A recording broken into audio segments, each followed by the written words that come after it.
Sam Darnold has two ways to go about it. Because there's like the next 2 weeks are going to be a fascinating 2 weeks for him. It's a roller coaster ride.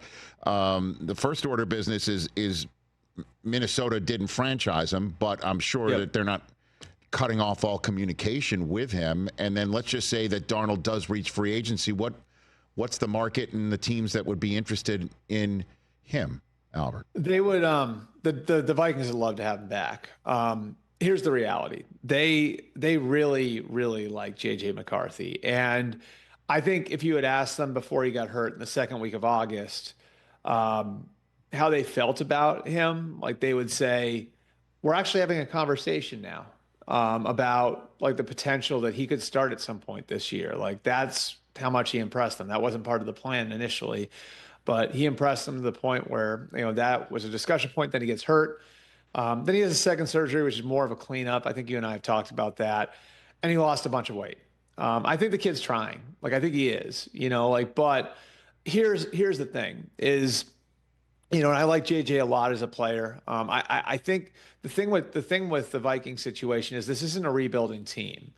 And they won 14 games last year. And so if you're the Vikings, can you roll the dice on a kid who, like, again, needs to get back to his fighting weight and like lost 4 months of on-field development? Can you look Justin Jefferson in the eye, Christian Darrisaw, Andrew Van Ginkel, Jonathan Grenard, all the guys they have that are veteran players in their roster and say, yes, we're going for it right now. We won 14 games last year. We're going after a Super Bowl. I don't know. Like, I feel like they have to have some sort of insurance on that. And so going with Sam Darnold for another year would be one way to attack it. Bringing Daniel Jones back would be another way to attack it. I think they've given themselves some options. But I just don't know which path this is going to take them down. And I think a huge part of it right now is dependent on where the market is for Sam Darnold. Because if you're the Vikings, you could put something good in front of them. But if, say, the Raiders come along and say, we're going to put a deal in front of you that says basically you're starting for the next 2 years.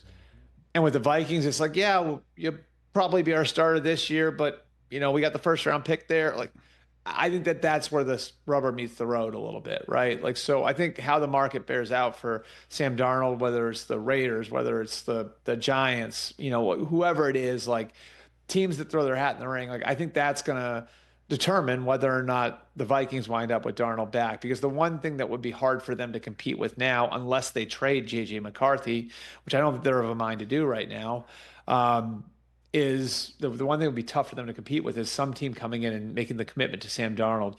You're going to be our quarterback in 25. You're going to be our quarterback in 26. And here's the contract that reflects that. Catch the Rich Eisen Show live weekdays from 12 to 3 p.m. Eastern on Roku Sports Channel in the U.S.